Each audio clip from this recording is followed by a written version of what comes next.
नमस्कार प्रिय मित्रों, मैं नरेंद्र चौरसिया आप लोगों के बीच में एक नई कहानी लेकर आया हूँ, जिसका शीर्षक है कफन। यह कहानी मुंशी प्रेमचंद की सबसे चर्चित कहानियों में से एक है। तो चलिए हम देखते हैं चर्चित कहानी कफन। तो आइए। झोंपड़ों के दरवाजे पर बाप और बेटा दोनों एक बुझे हुए अलाव के सामने खामोश बैठे हुए थे और अंदर बेटे की नौजवान बीवी बुधिया दर्द-ए-जेह से पछाड़े खा रही थी और रह-रह कर उसके मुंह से ऐसी दिल खराश सदा निकलती थी कि दोनों कलेजा थाम लेते थे। जाड़ों की रात थी। फजा सन्नाटे में गर्क सारा गांव तारीकी में जब्ज हो गया था। घीसू ने कहा, मालूम होता है बचेगी नहीं। सारा दिन तड़पते हो गया, जा देख तो आ।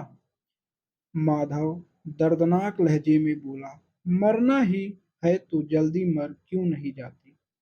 देख कर क्या आऊं। तू बड़ा बेदर्द है बे साला। साल भर जिसके साथ जिंदगानी का सुख भोगा, उसी के साथ इतनी बेपरवाही, बेवफाई। तो मुझसे तो उसका तड़पना और हाथ पांव पटकना नहीं देखा जाता। चमारों का कुनबा था और सारे गांव में बदनाम। घिंसू एक दिन काम करता तो 3 दिन आराम। माधव इतना कामचोर था कि घंटे भर काम करता तो घंटे भर चिलम पीता, इसलिए उसे कोई रखता ही न था। घर में मुट्ठी भर अनाज भी मौजूद हो तो उसके लिए काम करने की कसम थी। जब दो एक फाके हो जाते तो घिंसू दरख्तों पर चढ़कर लकड़ी तोड़ लाता और माधव बाजार से बेच लाता, और जब तक वो पैसे रहते, दोनों इधर उधर मारे मारे फिरते। जब फाके की नौबत आ जाती तो फिर लकड़ियां तोड़ते या कोई मजदूरी तलाश करते। गांव में काम की कमी न थी। काश्तकारों का गांव था। मेहनती आदमी के लिए 50 काम थे, मगर उन दोनों को लोग उसी वक्त बुलाते जब दो आदमियों में से एक का काम पाकर भी कनाअत कर लेने के सिवा और कोई चारा न होता। काश दोनों साधु होते तो उन्हें कनाअत और तवक्कुल के लिए ज़ब्त-ए-नफ्स की मुल्कत ज़रूरत न होती। ये उनकी खल्की सिफत थी। ये कुछ उर्दू भाषा के शब्द हैं। अजीब जिंदगी थी उनकी। घर में मिट्टी के 2-4 बर्तनों के सिवा कोई आसासा नहीं आसासा नहीं। फटे चिथड़ों से अपनी उरियानी को ढांके हुए, दुनिया की फिक्रों से आजाद, कर्ज से लदे हुए, गालियां भी खाते, मार भी खाते, मगर कोई गम नहीं। मिस्किन इतने की वसूली की मुतलक उम्मीद न होने पर लोग उन्हें कुछ न कुछ कर्ज दे देते थे। मटर या आलू की फसल में खेतों से मटर या आलू उखाड़ लाते और भून भून कर खाते, या दिन में 10-5 ईख तोड़ लाते और रात को चूसते। घींसू ने इसी जाहिदाना अंदाज में 60 साल की उम्र काट दी, और माधव भी सादतमंद बेटे की तरह बाप के नक्श एक कदम पर चल रहा था, बल्कि उनका नाम और भी रोशन कर रहा था। उस वक्त भी दोनों अलाव के सामने बैठे हुए आलू भून रहे थे, जो किसी के खेत में खोद लाए थे। घींसू की बीवी का तो मुद्दत हुई इंतकाल हो गया था। माधव की शादी पिछले साल हुई थी। जब से ये औरत आई थी, उसने इस खानदान में तमद्दुन की बुनियाद डाली थी। पिसाई करके, घास छीलकर वो सेर भर आटे का इंतजाम कर लेती थी, और इन दोनों बेगैरतों का दुखज भरती रहती थी। जब से वो आई, ये दोनों और भी आराम तलब और आलसी हो गए थे, बल्कि कुछ अकड़ने भी लगे थे। कोई काम करने को बुलाता तो वे नियाजी की शान में दुगनी मजदूरी मांगते, वही औरत आज सुबह से दर्द-ए-जेह में मर रही थी और ये दोनों शायद इसी इंतज़ार में थे कि वो मर जाए तो आराम से सोएं। घीसू ने आलू निकाल कर छीलते हुए कहा, जा देख तो क्या हालत है, उसकी चुड़ैल का फसाद होगा और क्या। यहाँ तो ओझा भी 1 रुपए माँगता है, किसी के घर से आएँ। माधव को अंदेशा था कि वो कोठरी में गया तो घीसू आलूओं का बड़ा हिस्सा साफ कर देगा। बोला, मुझे वहाँ डर लगता है। डर किस बात का है? मैं तो यहाँ हूँ ही, तो तुम ही जाकर देखो ना। मेरी औरत जब मरी थी तो मैं 3 दिन तक उसके पास से हिला भी नहीं और फिर मुझसे लजाएगी कि नहीं, कभी उसका मुंह नहीं देखा।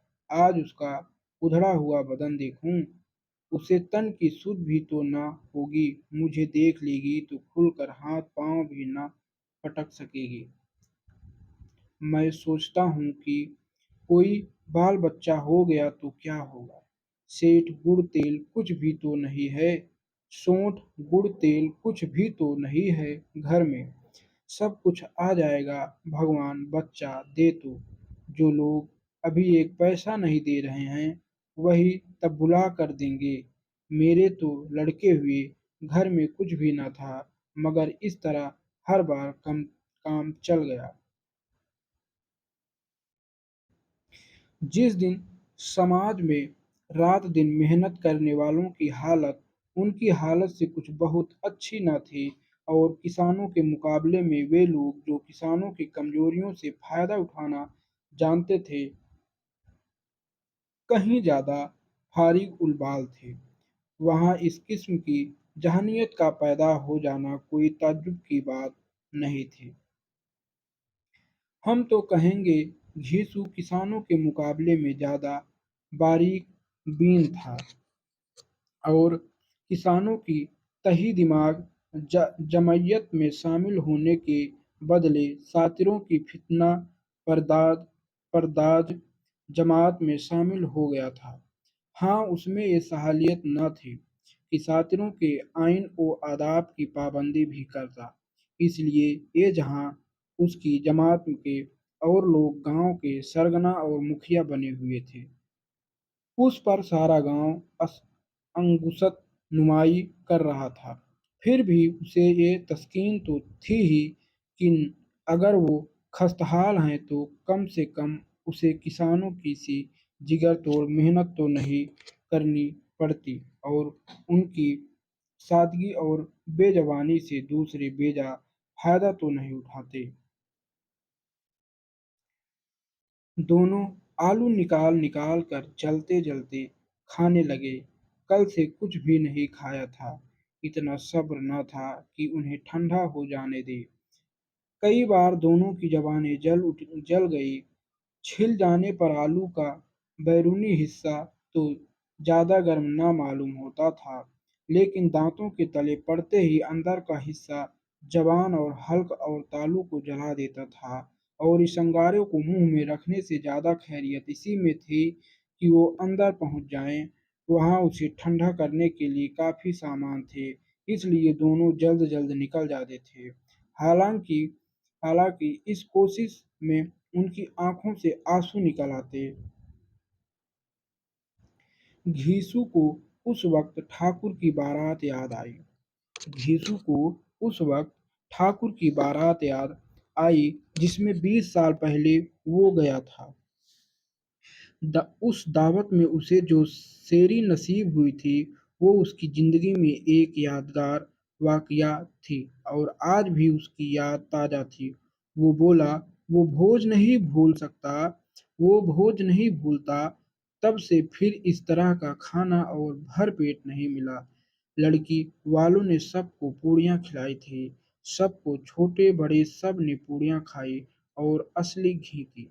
चटनी, रायता, 3 तरह के सूखे साग, एक रसेदार तरकारी, दही, चटनी, मिठाई। अब क्या-क्या बताऊँ कि उस भोज में कितना स्वाद मिला। कोई कोई रोक नहीं थी, जो चीज़ चाहो माँगो और जितना चाहो खाओ। लोगों ने ऐसा खाया कि किसी से पानी न पिया गया।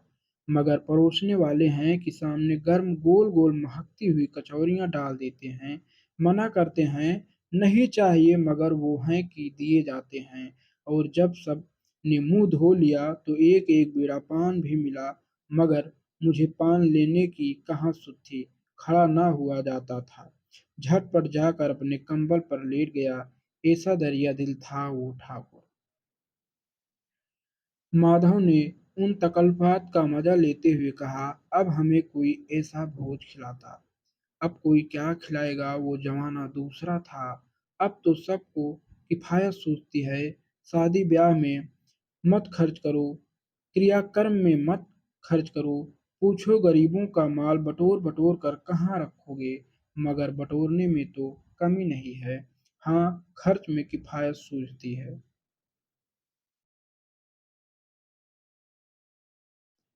तुमने एक 20 पूड़ियाँ खाई होंगी, 20 से ज़्यादा खाई थी, मैं 50 खा जाता। 50 से कम मैंने भी ना खाई होंगी। अच्छा पट्ठा था, तू उसका आधा भी नहीं है। आलू खाकर दोनों ने पानी पिया और वहीं अलाव के सामने अपनी धोतियाँ ओढ़कर पाँव पेट में डालकर सो रहे, जैसे दो बड़े-बड़े अजदहे कुंडलियाँ मारे पड़े हों। और बुधिया अभी तक करा रही थी। तो आज यह कहानी यहीं तक, इसका दूसरा भाग हम कल देखते हैं। जय हिंद।